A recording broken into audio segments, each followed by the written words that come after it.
It's showtime, folks. Enjoy the show.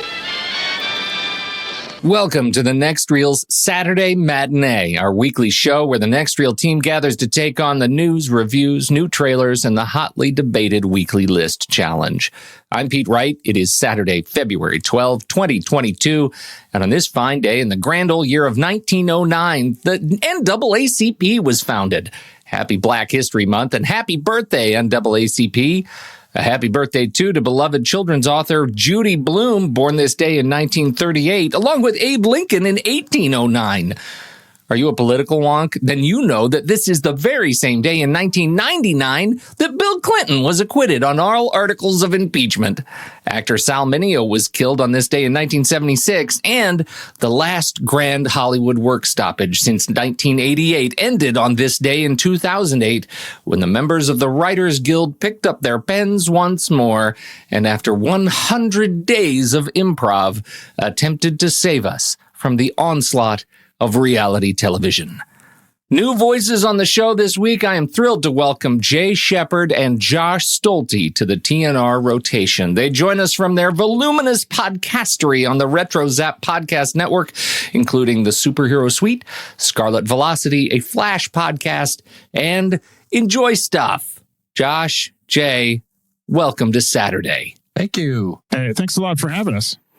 I'm thrilled you're here. I'm thrilled to have your voices in the rotation. Do you want to give a little background for those new to your voices who've never heard you? Right quick, give us your bona fides, your creds, Jay. Well, I've been podcasting for about 15 years. Started working with the podcast over at theforce.net, the Forcecast, in its pre-pubescent form, I guess, back when it wasn't really just a podcast. It was just, I don't know, it was an audio file that we put on the server. Before podcasts were kind of the thing, it was like a 15-minute show every now and then. Before and BAC. Yeah, definitely. And then I started a podcast with another guy doing Star Wars literature called the Jedi Journals. But Josh and I had been friends for a little while, having met through like Forcecast fan groups and meeting at different conventions and stuff like that. I stalked him online until I found enough dirt on him that he had no choice to hang out with me. Yeah. So, right. Well, but I was going to talk to you anyway. Oh, well, that's good. Which is, you don't know that, but. And so we started podcasting back in 2013, I think it was, with our Green Justice and Arrow podcast. And then Agents of S.H.I.E.L.D. started the next year. And so we said, well, that looks like a fun show to do. And then we kind of just kept adding different shows to our list. And he's become a great friend of mine, so much that, he really just finishes my sandwiches. Yeah. Well played, boys. Josh, do you have any more sandwiches to finish? Did he start lying? At what point did he start lying about your history? No, that's pretty much it. Now, I actually, when he and I started podcasting, I was podcasting with another buddy of mine, some different shows, and we did that for quite a few years until I don't know if you remember this, but a few years ago there was this pandemic, and things got kind of mixed up and changed. And Jay and I just never stopped, so he kind of helped take over that show for a while temporarily until it ended. But we branched off into another show called Enjoy Stuff, which just basically spawned from the idea that we love having a good time with entertainment, it doesn't matter what it is, movies, TV, music, whatever.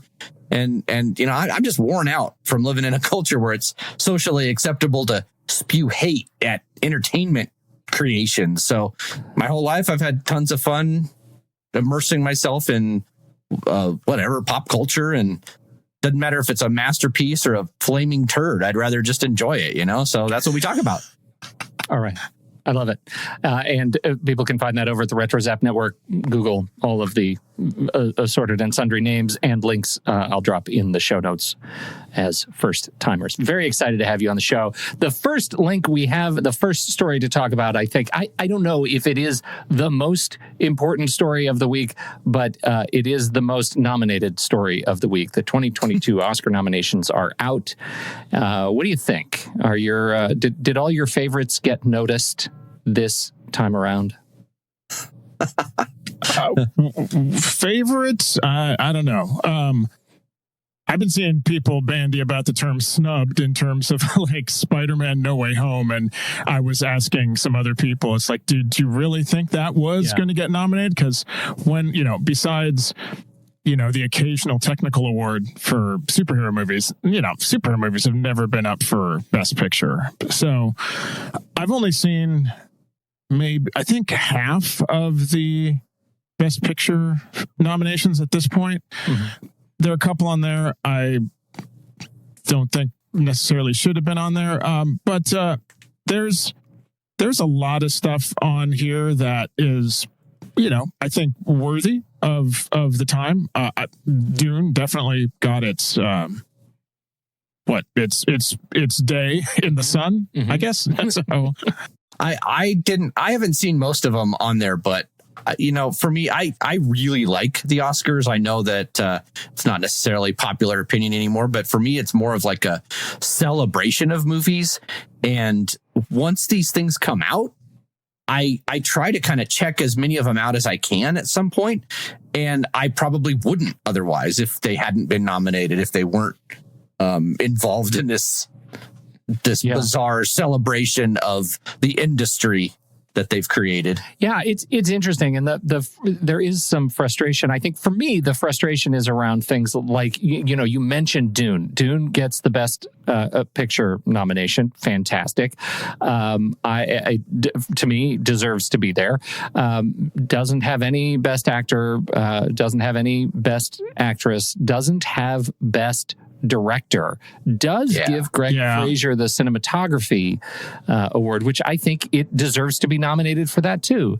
But I do think the Denis Villeneuve that would qualify to me as a snub, and because I think his craftsmanship deserves being noticed. Now, who would I take out of that? Well, I haven't seen Drive My Car, so I don't know.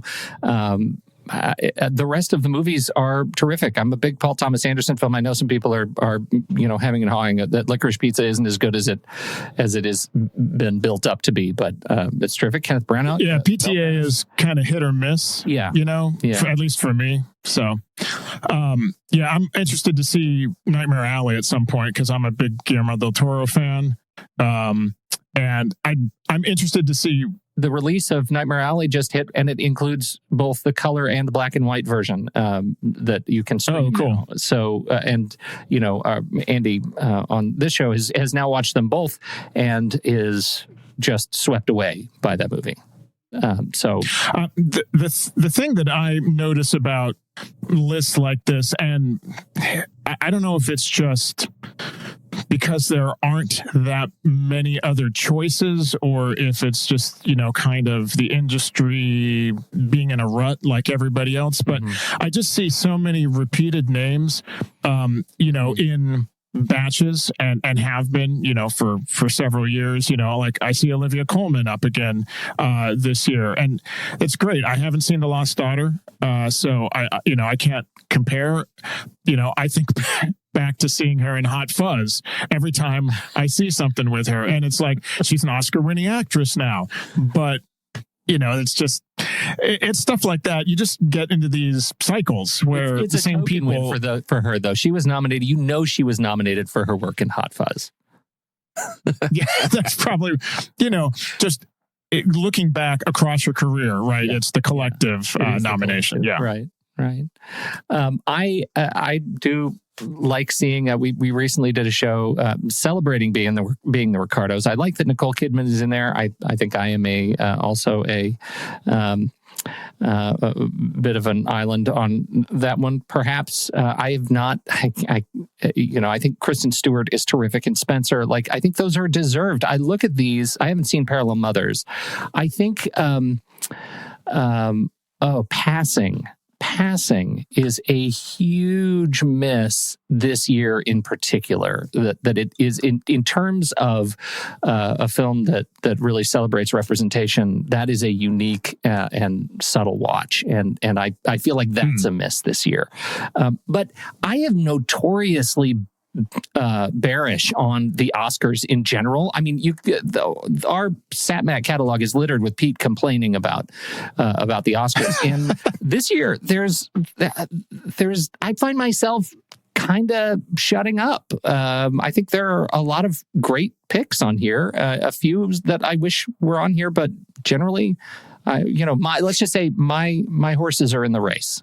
And that's exciting. Yeah. I mean, most of the stuff I watch is the popular stuff. And I think Josh is kind of with me on this. We're watching the popular superhero movies and stuff like that, the sci-fi films. And, those things aren't going to normally be nominated. I come from a film background, so I do get and branch out into some of the foreign films or documentaries and stuff occasionally. But I don't have a lot of energy to think about, and a lot of these are so depressing when you start watching them. It's just like I want to watch Mitchell's versus the Machines, yeah, right. Which is nominated. It's nominated, but it is. I was going to go back to the Nicole Kidman it being nominated here, and I granted she was great in being the Ricardos, but as with Olivia Colman, this is really for her work in BMX Bandits. Yeah, which, of course it is. I mean, settled science. Everyone's down with that, so yeah. I think there is some stuff to be excited about. I loved Coda, and I just have to shout out the incredible performances, in particular Troy Kotsur in Coda.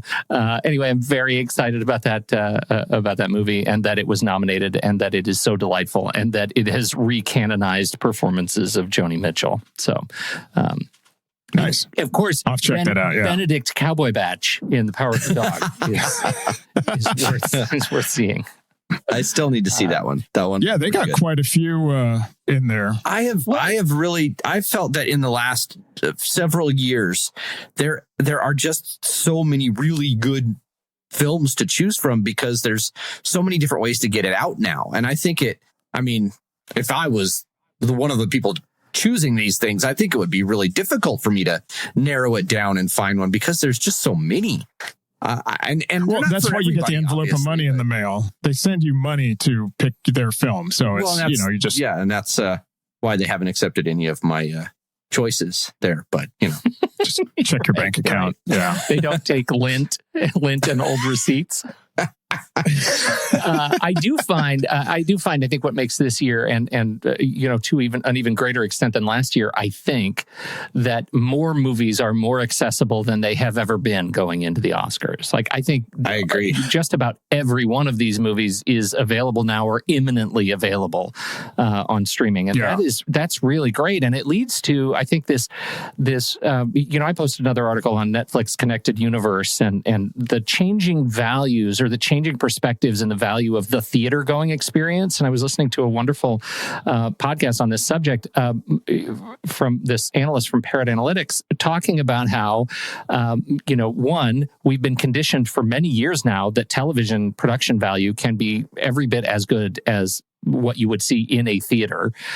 Two, giant TVs are cheaper than they have ever been, meaning you can get pretty close to your most satisfying film experience, for all but those with very high standards.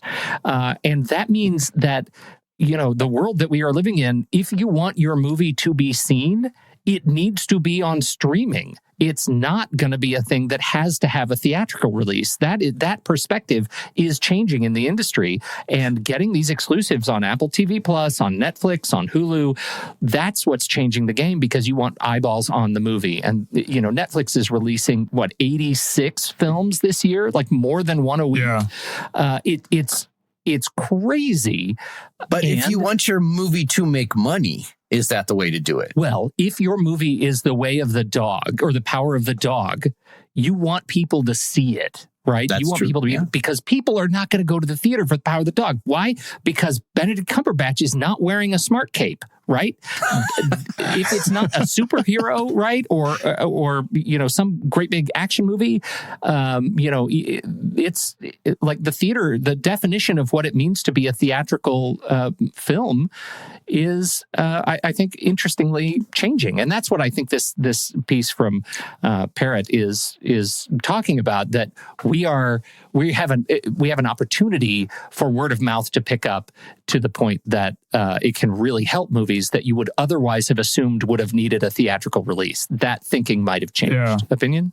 I think, what HBO Max did, for better or for worse, this year with their, dual release dates for theater and on their streaming platform, was an interesting experiment. And, I think people really liked it. And you could tell that, there were people in the industry that were not happy about this because it decreased that value. Like Josh was saying, just they were not selling the tickets. Somebody else was getting the money.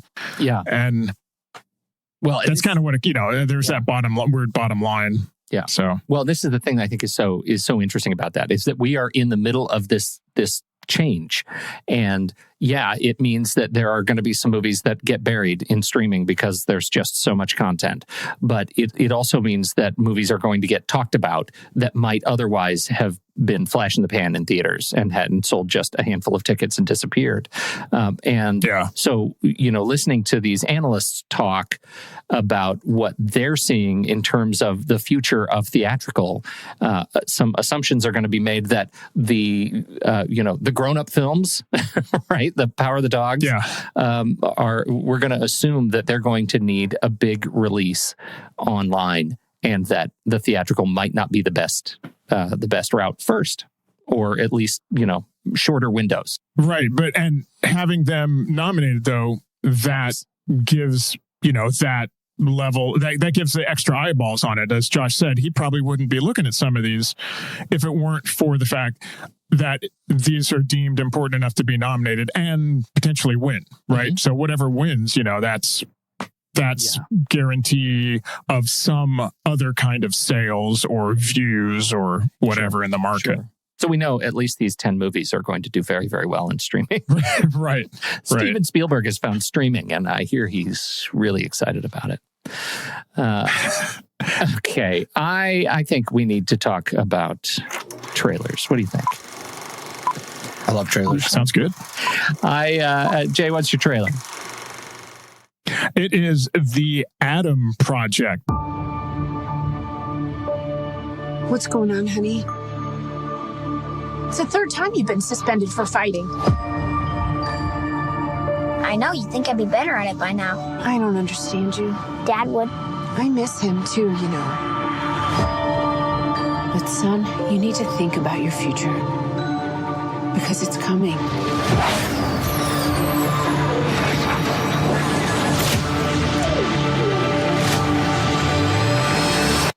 Sooner than you think.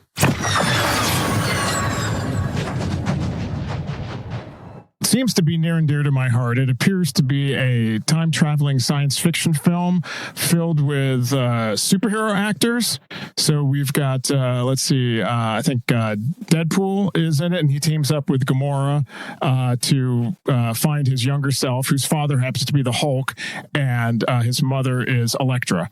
So hopefully that made sense to everybody. But directed by Sean Levy, who directed Ryan Reynolds previously and Free Guy this last year, as well as the Night at the Museum films, which are cute films. I enjoyed those with my kids. Yeah. So, but there's some fake lightsabers, there's laser tag guns, there's flying ships and portals and time travel shenanigans.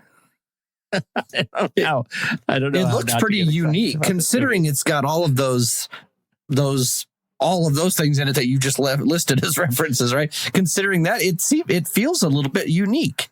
It doesn't seem like right. I don't I can't say, oh, it's like a Back to the Future time travel film, or, it seems family oriented ish in terms, at least, that it's about a family, not necessarily. I mean, I'm assuming it's going to be family friendly, PG-13 at least.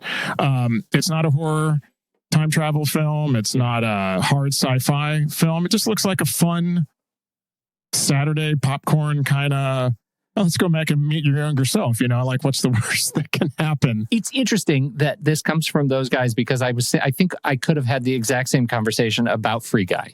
Like, I loved Free Guy. I had a blast. It's just like, let's take all of everything that we can think of and jam it into the same movie and see if we can make something kind of unique out of it. And I think that was successful. And I sort of feel like this is a refinement on a theme. It could be, yeah. And it's interesting just to see Ryan Reynolds, I don't want to necessarily say branching out, because he has done a large variety of stuff. But, this looks very different from Free Guy, other than, there's some of his joking around kind of stuff in it. Looks, it's completely opposite of anything like Red Notice that just came out, or 6 Underground, which I think was his previous film. Yeah. So speaking of direct to Netflix exclusives that didn't get a theatrical release worth anything, rightfully.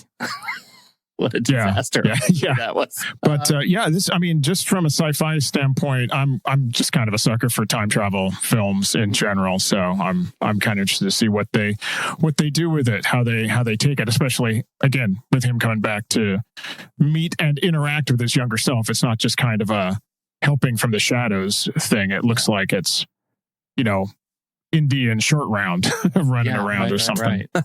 Yeah, I think, and anytime you're going to give me a third act that allows us to end in I've learned something from my younger self. I learned something by seeing where the future is. That pulls at my heartstrings, and I'm a sucker for that too. I don't actually need the fake lightsabers, but I'll take them. Okay. When is that coming out? It's March 11th, direct to Netflix. What do we have next, Josh?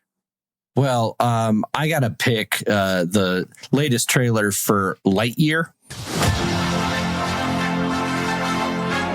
Buzz Lightyear mission log. After a full year of being marooned on this planet, our first test flight is a go. Let's get everyone home. Good luck, Captain. We're counting on you! Roger that. I'm super stoked about this movie. I love all the Pixar movies anyway, but this is just this is kind of taking it off in a different, unique direction. With I guess it is the movie that Andy would have gone to see.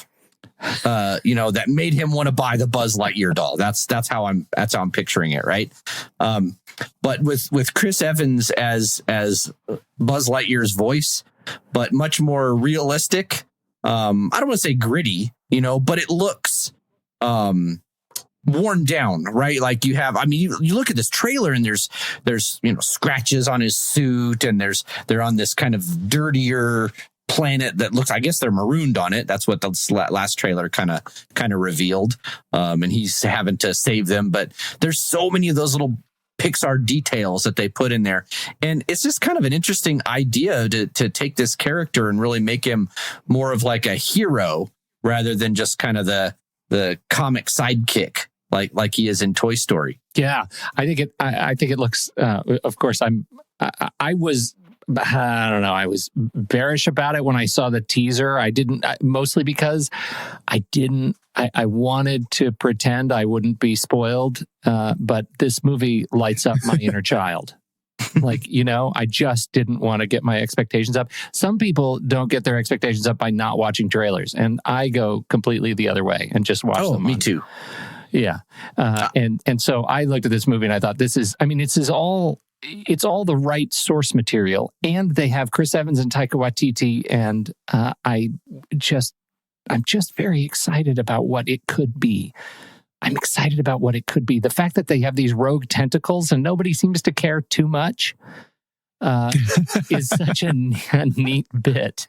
It is. I think we're going to get like some origins, of characters like Emperor Zurg, like that kind of thing. Yeah. There's going to be interesting stories we've never seen, like with those tentacles. I have a theory about that, but and then I like going to the Disney parks. My family and I we go to both Florida and California, and there's two Toy Story-ish kind of rides. One is a specific Buzz Lightyear where you're shooting at aliens and stuff like this.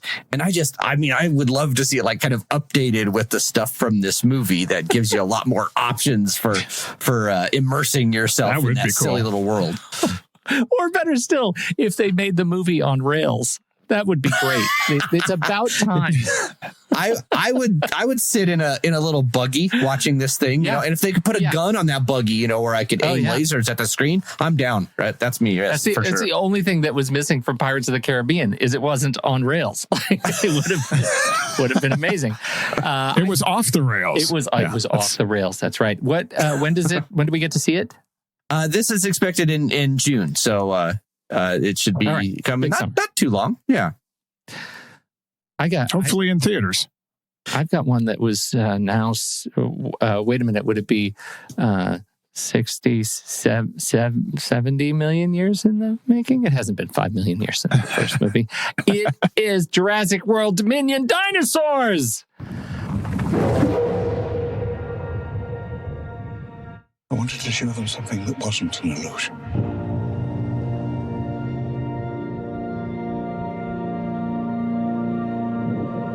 Something that was real.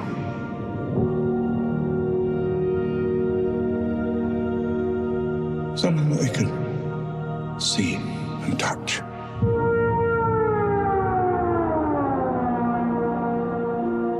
Creation is an act of sheer will.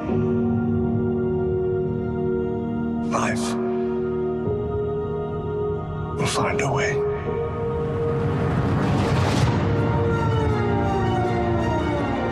We can't keep her here forever. They find her, we're never going to see her again. We got to protect her. That's our job. Humans and dinosaurs can't coexist. We created an ecological disaster.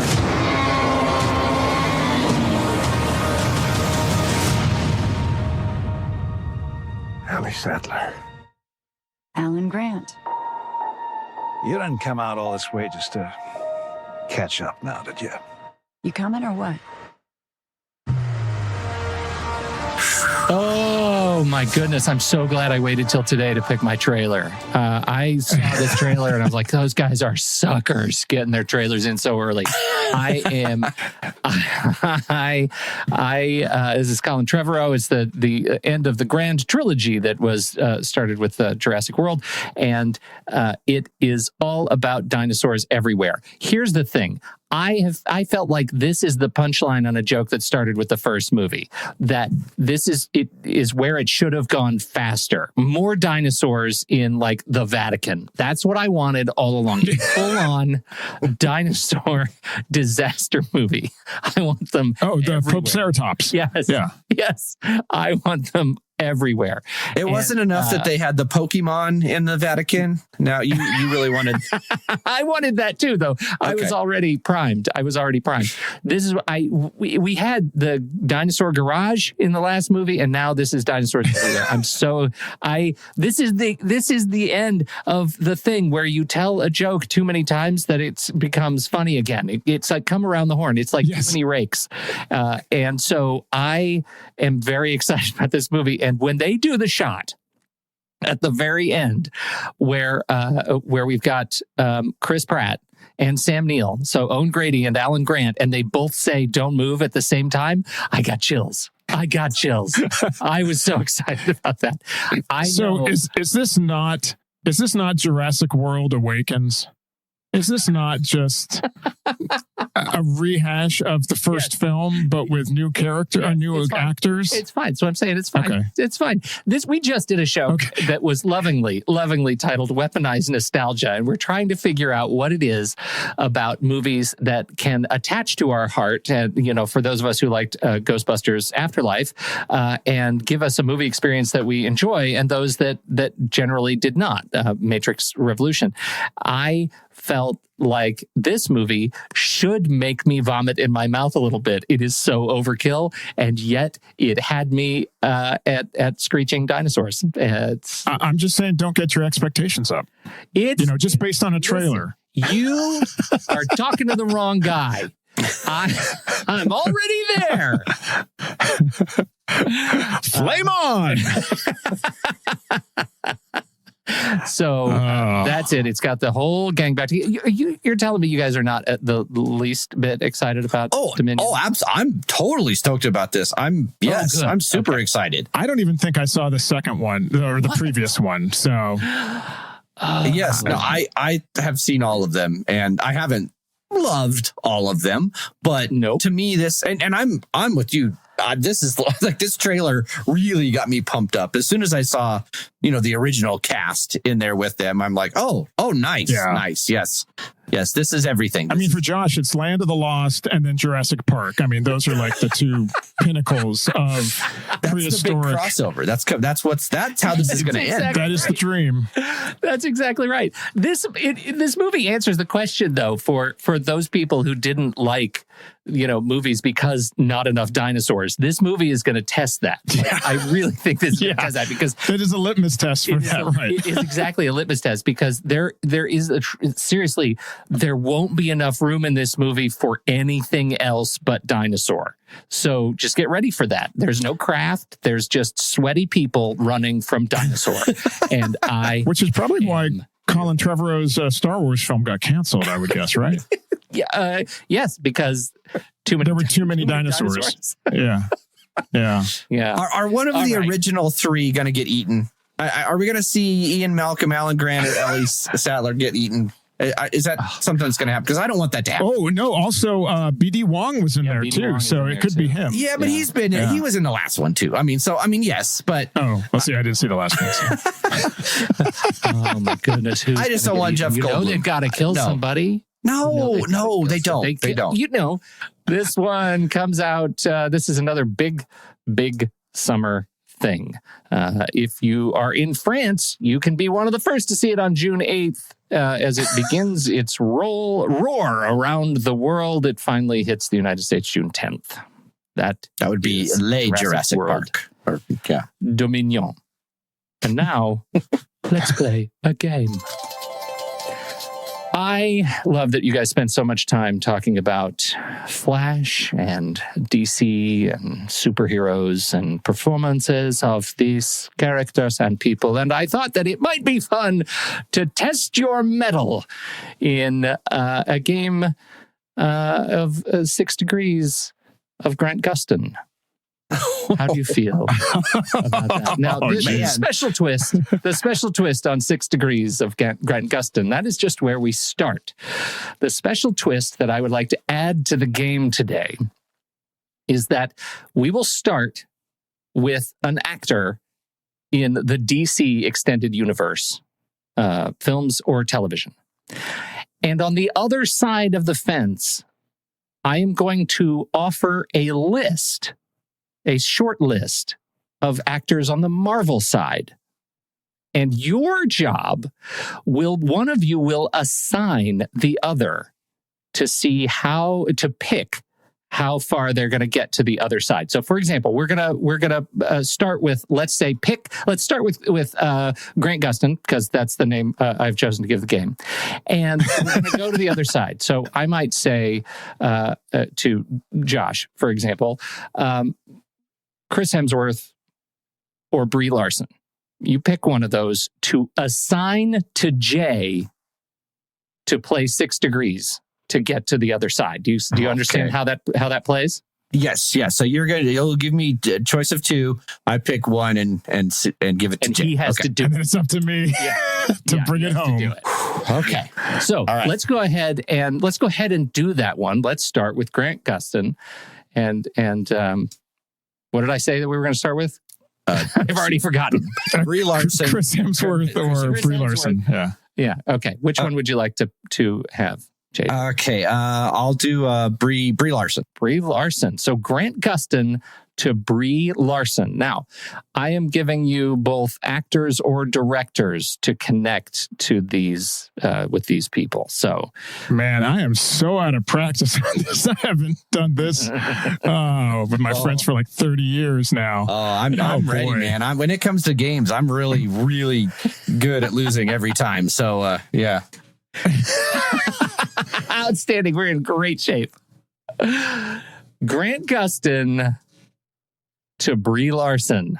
Man, just because I watched The Flash, that's like... I think there's one other thing I've seen Grant Gustin in, which would have been a Glee at some point. Yes, and you know what? Oh my Glee, gosh! interestingly, does offer a few ways out. Unfortunately, it's not this.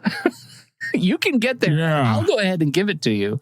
It has a bacon number of 2. Ooh. Oh my goodness! Because all I got to do, I figure if I could get to Chris Evans, I can get.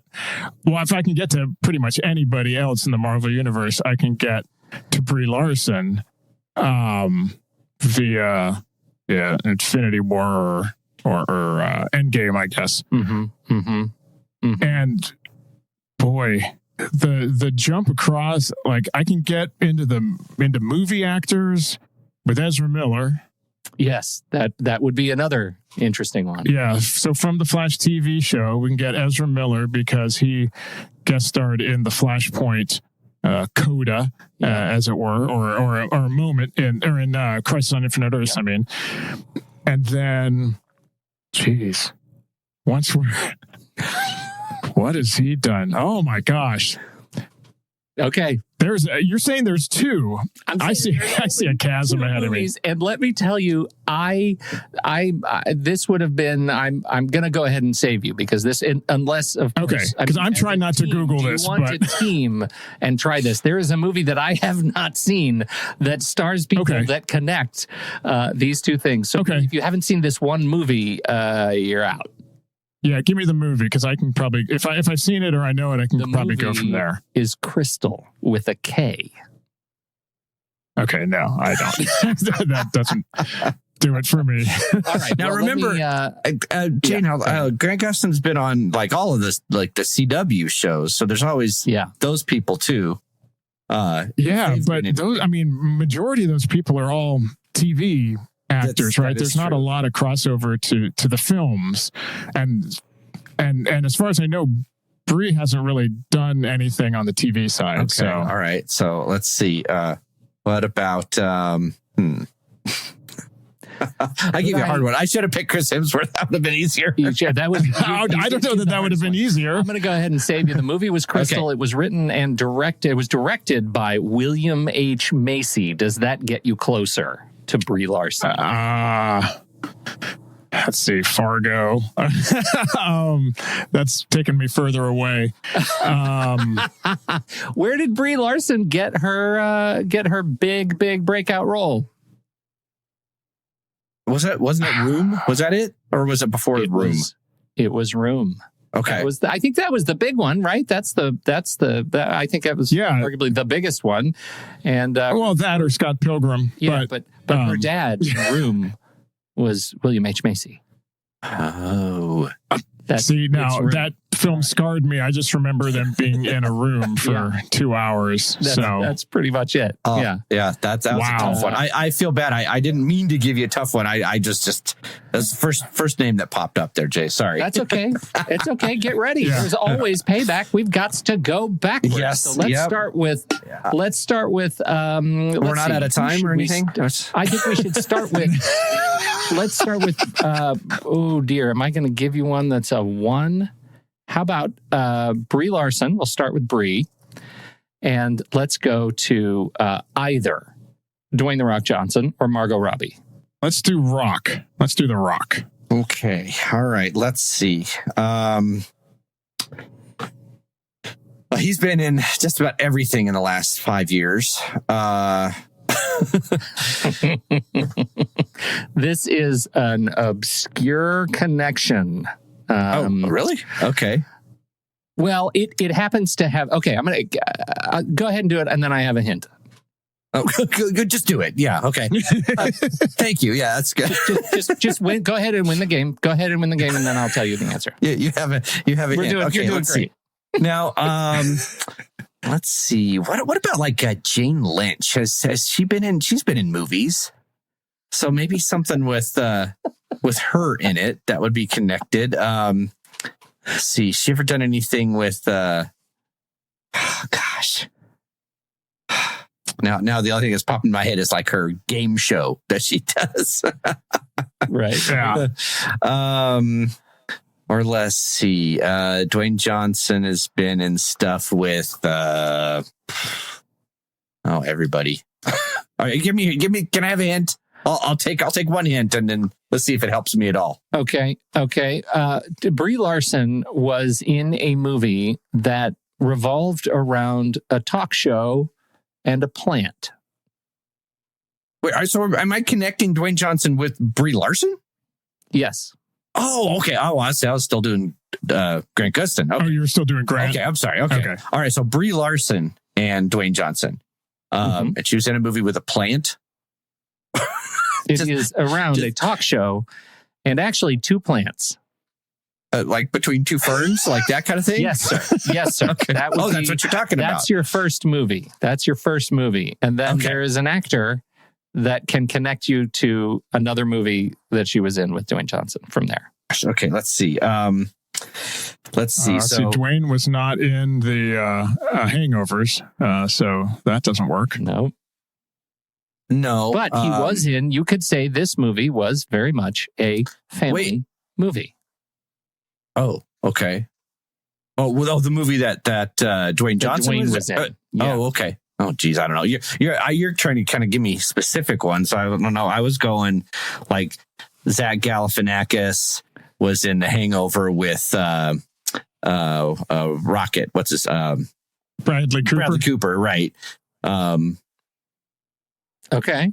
And he, so that was a Marvel long thing. way around. Yeah, but could you get there from Bradley Cooper to Dwayne Johnson? Yeah, that's what I'm wondering. Let's see. Oh gosh. So I think you might have made it harder on yourself. I think you can't get there. More degrees for sure. Is Black Adam in the Batman? Because if that happens, you can connect to J.K. Simmons and get into there. Oh gosh. Let's see. A family movie. Wasn't he in that one where he was the Tooth Fairy? No, that was no. That was Drax, wasn't it? Yeah. No, he was in the Tooth Fairy. Oh, he was in the Tooth Fairy. Okay. But that's not the family movie you're talking about based on your silence. Now there's Jumanji. I will. Interesting. That Between Two Ferns gets you to Dwayne Johnson with one other actor a number of different ways. Oh, really? Okay. Yeah, because there were so many guest appearances on that there movie. Were. So, I gotta differentiate it between the actual YouTube videos there. Yeah. Because Matthew McConaughey was in that. Was he in any Dwayne Johnson movies? Gosh. I mean, who else? Will Ferrell was in it. He might be one. Okay. Will Ferrell was in I can't think of anything with The Rock. Was Will Ferrell in something with The Rock or Oh, he was. Yeah, Scorpion King, wasn't he? Will Ferrell was in the Scorpion. Will Ferrell was the Scorpion King, wasn't he? I think, yeah. Okay, let's see. But this was the family movie with Will Ferrell and The Rock. Well, no, that's the connection. It would be a different movie. That is a different connection. But there are because wasn't it that movie with where Will Ferrell was like a with Mark Wahlberg? They were cops or something. Oh, what was that called? What's it called? It was Chat room has the answer. not Right Along. Not Right Along. Oh, the other guys, right? The other guy. Was that it? That is right. Oh, jeez. Which I always confused with The Nice Guys, which was an entirely better film. They're both different, That gives us we're going backwards now. So we're starting with DC. We've got Dwayne Johnson, and we're going. Where are we going to go from here? Maybe we should work as a team. Is this? Yeah, I think we should work as a team for sure. Let's do Dwayne Johnson gets us back to either Scarlett Johansson or Anthony Mackie. Oh no, let's see. Is it my turn to pick? Josh? Yeah. Yeah. Okay. You deserve to pick. I think Scarlett Johansson might be easier. Don't you think, Jay? Scarlett Johansson's gonna be easier. I think. I'm sure at this point. Okay. All right. Okay. All right. So I'm glad no one's listening to this. That just makes me feel better. So we're connecting Dwayne Johnson with Scarlett Johansson. Is that right? Yes, we are. Okay.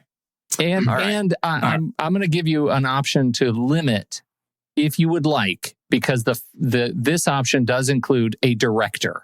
But I can remove that option if you don't want to think about directors, if you just want to think about actors.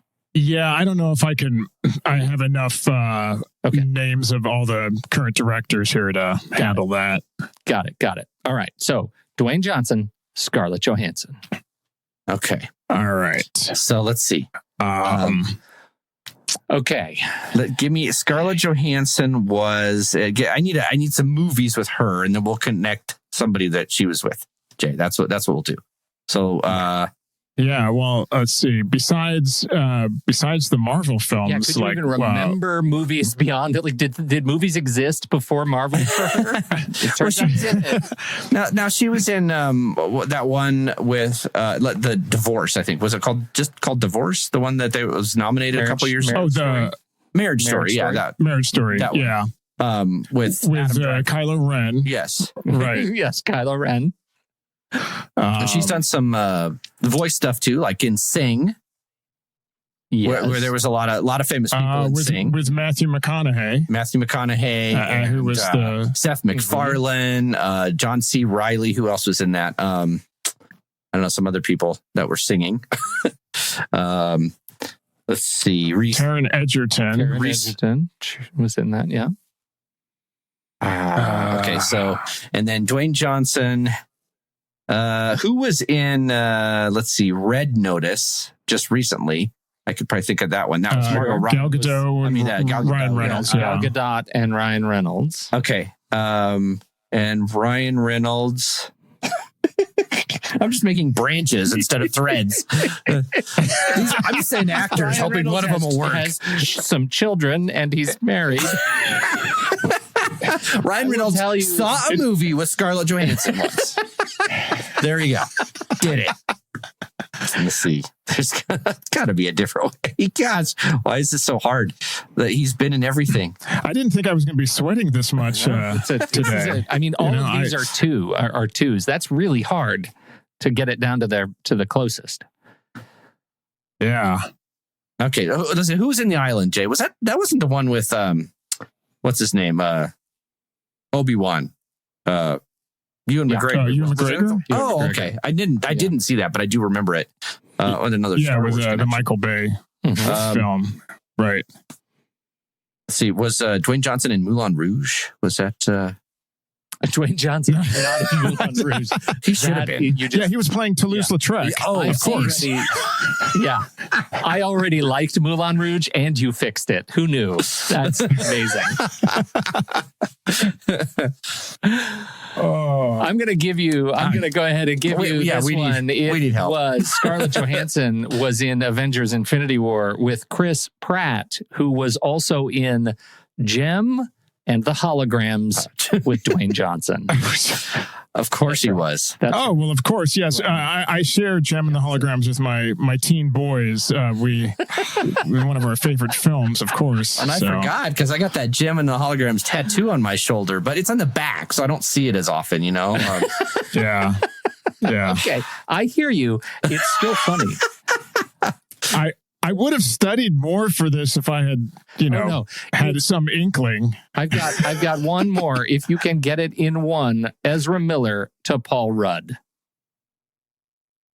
Ezra Miller to Paul Rudd by one film that they share, or one connection to Paul Rudd. I only bring it up because it is just like, I have seen the movie. I like the movie quite a bit, and I never in a million years would you ask me if Paul Rudd and Ezra Miller were in a movie together? I would say no. Is it one of those things like Movie 43 where it's just one of those weird cameo It is things? Not. It is not. Okay. I haven't seen many Ezra Miller films, so that would be pretty hard. I've seen this movie that I am talking about is an adaptation of, yes, we need to talk about Kevin. Thank you, Brian, in the chat room. Thank you so much. That was months back. Time is not on my side. So we need to talk about Kevin. He's just extraordinary. And he was in this movie also with young Emma Watson, Logan Lerman, Dylan McDermott, wait. Joan Cusack. Emma Watson. Okay, wait. Emma Watson. That was, this is from like Red Circle, like 10-ish years ago, right? Like the what is this? She's like it's like a high schoolish one or something, isn't it? Yeah, 2012. Yeah, The Perks of Being a Wallflower. Yes. Yeah. Okay. All right. What? Yeah. All right. Look at you. Seen that Lessons that we have learned about encyclopedic knowledge of the Flash doesn't always extend immediately and excessively. Well, now wait. You asked me how like Barry Allen is connected to Killer Frost. Then I got that. I got that. Yeah, you guys did great. You did great. And I just say you catch me in college with this when I was living, breathing movies. Like I could do, I could connect all the way back to somebody like Charlie Chaplin or something like that. But this is it's hard. There's too much content. It's hard to do that, and I am just relieved to know that I am in such good company. I'm really best when I'm holding the computer. Let's just say that. Because IMDb has really spoiled. Yeah. Well, and being able to search for anything has kind of spoiled that muscle memory that really I had built up at one point in the pre-internet days. Well, raise your hand if you loosely remember your own phone number, right? Not really. Not really. Well, hey, back when it was Kevin Bacon, high school there weren't ID number, movies out. It was easier. Yeah. That's exactly right. That is exactly right. All right. Hey, that's his story and he's sticking to it. We have a list of things to talk about. We're going to be talking about terrible places to spend the weekend from the crew last week. But first, a little bit of housekeeping. If you're not a member yet, but would like to become one, head over to thenextreel.com/membership. It'll cost you $5 a month. Members get access to live streams as we record to help us in our trivia efforts. Early access to shows in your very own personal podcast feed, access to the super secret member channels in Discord, member bonus episodes, and even stickers.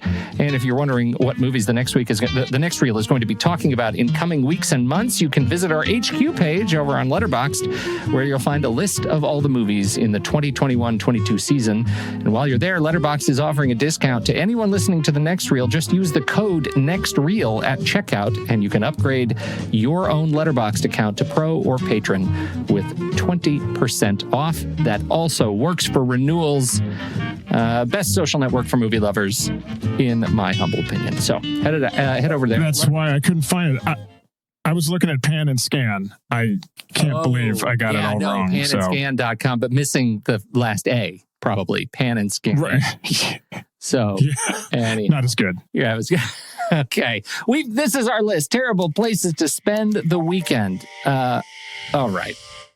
It was. I think we might have dodged a worse setup listening to last week's show. I think this was actually a pretty fair way to go. And my cup runneth over with places I don't want to go in movies. So that's the real like outside. Yeah, it's like figuring out which ones I don't want to go first, more than you guys. So that's where we are now because of the way the movie or the show works.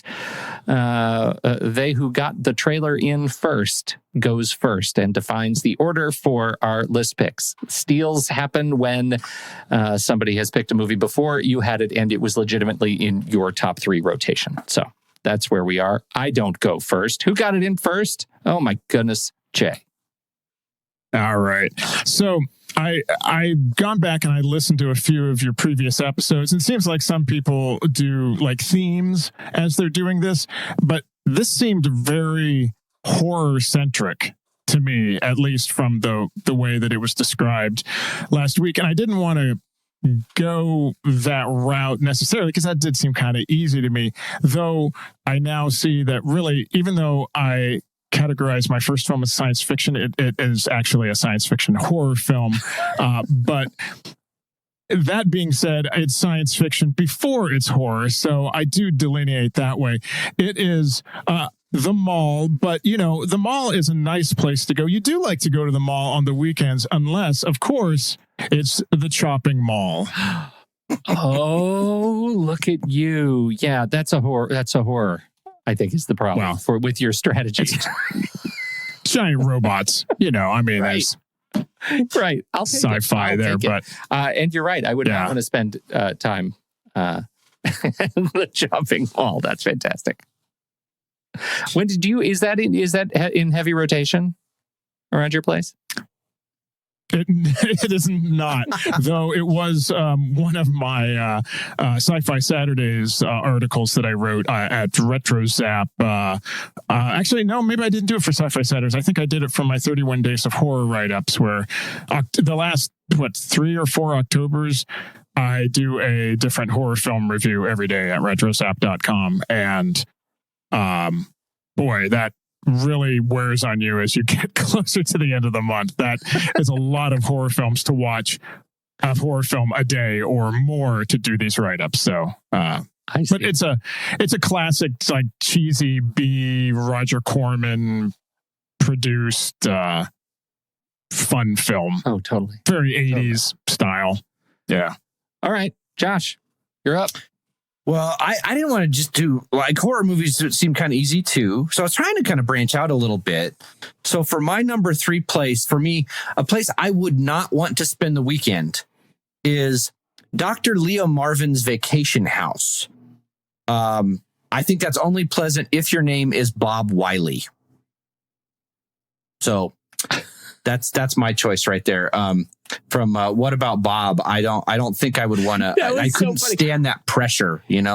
You took me so far around the bend. I had forgotten all of those names. Like they felt like very close friends, or like I went to high school with them. I was like, hey, why wouldn't I want to go there?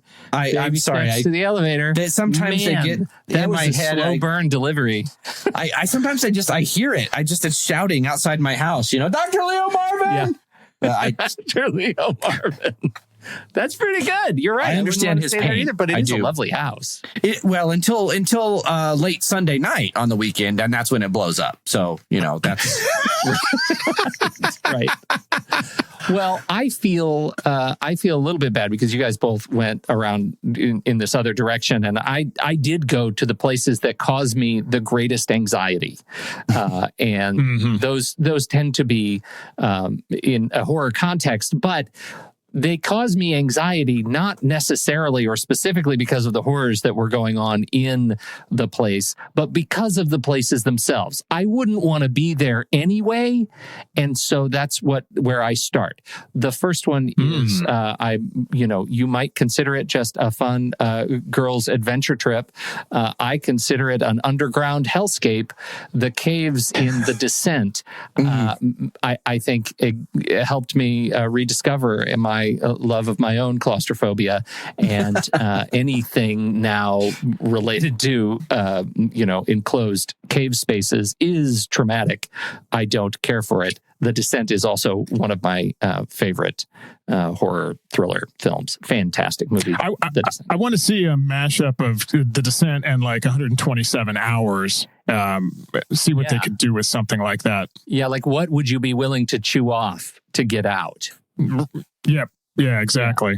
Yeah, no, that's smart. I don't feel we've gone that far in horror films, though there are some. I like Udo Kier. I actually like probably to imagine been in one, so. that The Descent is happening in universe in 127 hours. And like in Canyonlands, like right below those rocks that are together underground is where he went swimming with the girls earlier. No, 100%. Yes. Yeah. Just keep going down. Yeah. It's a cinematic universe depths yet to be plumbed, as they say. I think that's on my list for this October. That's a great film. Oh, outstanding. And of course, I mean, how else are you going to follow up The Chopping Mall? Oh, well, if you don't like going to the mall, may I suggest a amusement park? Because amusement parks are all the rage. I mean, they're interactive. This particular one, it's a little dry and dusty, and the robots tend to, go off the rails and try to murder people. And of course, that is Westworld. Westworld, a great place to live, but a horrible place to visit. I don't know. What did you think of are you a fan of the film? The original film has, I think, merit to it. It's terribly dated now with especially if people who have watched the TV series, which it's been like 17 years since the last season aired, I guess, on that. If you're a fan of the TV series and you try to go back and watch the movie, I don't think it works that way. But growing up, that was aired a lot on TV, and I just remember seeing it, and I thought it was pretty free. I thought Yul Brynner played a pretty freaky looking gunslinger coming after you, and it was pre-Terminator days, so there wasn't really anything else like that. And Michael Crichton did a good job at it. He's done obviously better stuff since then. I'll just say I saw Westworld before I saw The King and I, which totally changed that movie for me. That's what Westworld needed is more big numbers. All right, Westworld is on deck. All right, Josh, number 2. All right, well, now I don't know. Maybe this is for some people, but for me, this is just a little bit too intense to spend a weekend. I like having fun, and I like maybe going in the big city, maybe even a little Vegas. But this one's a little rough for me. That would be Biff Tannen's Pleasure Paradise Hotel in Hill Valley, California. Oh my! I was so close to picking that. Good. Oh my God, that is a horror show. Wow. But the 27th floor is so nice. Oh my God. It's a little dangerous for me, Amazing. That is amazing. That's one of those picks that you say it out loud and suddenly it's like, all I feel is regret for not getting there first.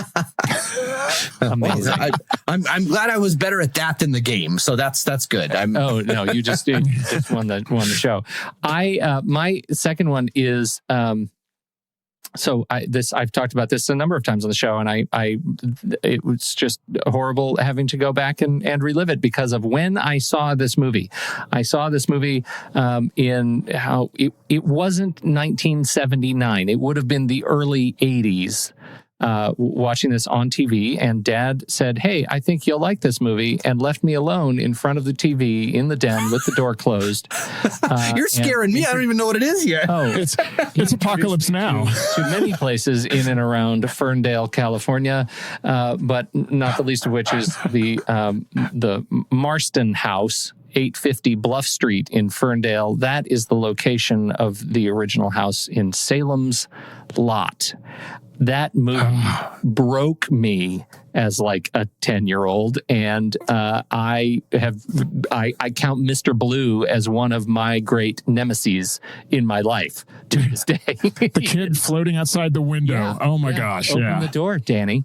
Yeah, open the window. Yeah. It's straight up the worst. The house is gone. The house has been replaced by what looks like a double wide on the hill, but you can definitely see it, and it's not great. It's not great. They did a pretty good job of making California look like, Maine, but I don't care for it. Salem's Lot, the TV film, originally aired November 17th, 1979. Nice. That's my number 2. All right. Yes. This is so far, your list is terrifying me the most. Yeah. It still terrifies me to this day. This was an easy pick. Easy pick. Jay, what's your number 3? So again, I'm counting Chopping Mall as a sci-fi film. I'm counting Westworld as a sci-fi film. So I was bouncing around a couple different ideas here, and I wanted to take us far away and far back into the past, even though it's a futuristic film. So that's confusing enough. But Planet of Altair 7, which is featured as the Forbidden Planet, which it seems nice on the outside, but once you meet the caretaker, it gets a little hairy there. It's a little psychological horror, I guess, in there as well. Classic character piece. Classic. It says right there on the brochure, forbidden. You're not supposed to go there. Yeah, right. You're not supposed to go there. Why would you want to spend a whole weekend there? Is Planet Forbidden? No, that's from Star Trek 3, though. Oh, yeah. Yeah. So Forbidden Planet and Planet Forbidden, those two different things. All right, Josh, your favorite. Well, I did have to you would like to not spend a weekend. Yeah, I had to pick at least one kind of horror type film, and this terrifies me. Right, like when I see stuff like this, it still kind of makes things clench when I watch it. But I would not want to spend the weekend, or Did anybody write down for next week movies that make things clench? I'm making a note. I did not. No, that is not in my suggestions. Yeah. Okay. I would not like to spend even 5 minutes in this particular place. That would be Buffalo Bill's Floor Pit from Silence of the Lambs. That's not a weekend for me right there. I really struggled with my final pick. And I asked my wife, I said, really quick, give me the most terrible place you would ever want to spend a weekend. And her answer very quickly was Sandra Bullock in space. And so I'm not going to pick that. It was kind of a bonus. Okay, good choice. It's a great choice. I hate space, but it didn't give me the kind of seething anxiety that this particular film gives me. Now, this film was groundbreaking in a number of ways, not the least of which in what it accomplished with an incredibly small budget and very small personal cameras and wandering around in the woods. To this day, you put me in a weird aspen grove and make funky sounds in the distance, and I am right back in the Blair Witch Project. That was shot in That's 30 minutes from my house. Oh, that is so... Seneca Creek State Park? Yeah, Burkittsville, Maryland is just about 30 miles and maybe a little bit further west of Baltimore here. So I find that kind of environment haunting. And I think they did a great job capturing that. I have, watching the movie, you can't kind of recapture that first time experience, but I was genuinely, it was one of those movies I didn't want to see because too many people had seen the Blair Witch Project, and it was so much blech about the Blair Witch Project. And then I saw it, and I was like, oh, of course, that's why. Because it's pretty much the first film I think that kind of broke that found footage mold too. Because then after that, you had Paranormal Activities and REC and all of those kind of movies that had that found quality to them. But it's like a student film that, because it seems real, right? There's a place and it's around here, and there are creepy things that happen around in the Baltimore and DC, but a lot of those are politically based, I guess. Right. Well, that marks the end of my list. I think we have a list of 3 places I wouldn't want to spend any time in, personally. Well done, gents. Well done, and no steals. I didn't think there was going to be any, honestly. That's quite a broad topic there. Yeah. Well, and speaking of broad topics, this is our turn to pick the topic for next week. And we should say that next week's gang it will be led by the one Kyle Olson and Ocean Murph, and Jay Shepard will be back on the show next week, keeping you guys in the rotation. So that means that really it's me and Josh who are going to be handing over next week's topic. Okay. Well, I'll just say, since it's the weekend after Valentine's Day, you should do films about hearts. Really, that's what it should be. Films about hearts. That is broad enough to come up with a truly horrific list. Yeah, I can think. But I want to hear what you guys have to say. So, yeah.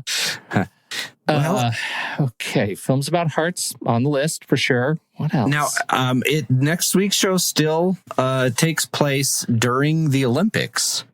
So I thought of, activities in movies that should be Olympic events. Oh, that should be Olympic events. Be Olympic events. They're not Olympic events, but they should be. Oh my goodness! Nice. I feel like I am sold. I feel like I am hard sold on that topic. I've already got stuff rolling through my brain on that one. Wow, you got a little. Okay, we got to get the phrasing right. Movies, things in movies. For events, how did you say it? I said activities. I was thinking of activities. Yeah. Or possible Olympic events. Some stuff popped Olympic in my head, but I don't want to say it. I don't want to give him. You don't want to say it because he's here. He's like, listening. Yeah. Okay, I'll just turn off my headphones for a second. Sure you will. Okay. Yeah, I don't know, activities or events, or I didn't want to limit it to games. Right. I thought maybe that might be too specific, but I don't know. What do you think? Oh, I do like that. I'm thinking activities that should, all caps, be Olympic events. Okay. Right? Things that happen in movies that should be Olympic events. Celebrating the Olympics, celebrating the gift of sport by taking things in movies and making them Olympic competition worthy. Oh, I cannot wait to hear the agony of defeat. Very excited about this. Yes, we are. In fact, all right, well, I got a great one to get back at you, Josh. So. Great. I can't wait.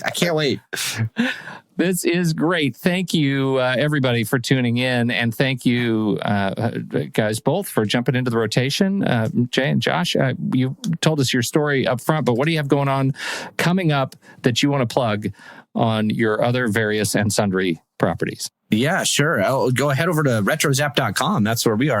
We host Superhero Suite podcast covering all things superhero related. This week we focused on the origins of Black superheroes for Black History Month. And then we also have a series of after shows for popular TV shows, like you mentioned, Scarlet Velocity, a Flash podcast, which returns in March. So that's coming up. And then some of the older shows like Green Justice and Arrow podcast and Agents of S.H.I.E.L.D. case files. Yeah, and you can also hear us weekly on Enjoy Stuff, where our tagline is "We find the fun in everything." As Josh has mentioned earlier, focuses on pop culture and all things retro related.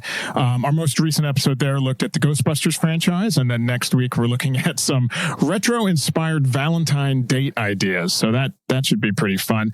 And you can also read my weekly write-ups, Sci-Fi Saturdays, at retrosap.com, which look at fun and iconic films from the 1950s to the present. And you can also check out my exhaustive list of Marvel Cinematic Universe filming locations at mculocationscout.com. Wow, you guys are busy, and that didn't sound like you had prepared it at all. Thank you. Right off the cuff, it's what we talk about every week. We were supposed to prepare something, my friends. You did great. Look, we are doing over in the next reel what you are about to hear. I think this weekend is going to be, or the next week is The Weight of Water. Maybe that already went out, and then Between the Lines is going to come out this coming week. We're still in the middle of our journalist series, and we're transitioning into our series on the films of the great John Hurd and having some good fun there. Spoiler, we didn't care for The Weight of Water. Not a great movie, but Between the Lines, that's a winner. We've got Weaponized Nostalgia just dropped on the Curiosity Codex with Kyle Olson and myself and Rob Cabasco. That was a fun conversation. And I can't believe I'm saying it, but the Marvel Movie Minute, Season 4 on Thor, this week just wrapped up episode 95, minute 95. That means they are merely, I think, 3-4 weeks from finishing Thor. So if you want to catch up, now's the time. Triple speed it, and you can get caught up so you can end with them. It might be a reach, but it's been a really fun season, and they're ending it with style. So that's everything going on here. Thank you again, everybody, for hanging out on this show. We'll catch you next weekend. And scene.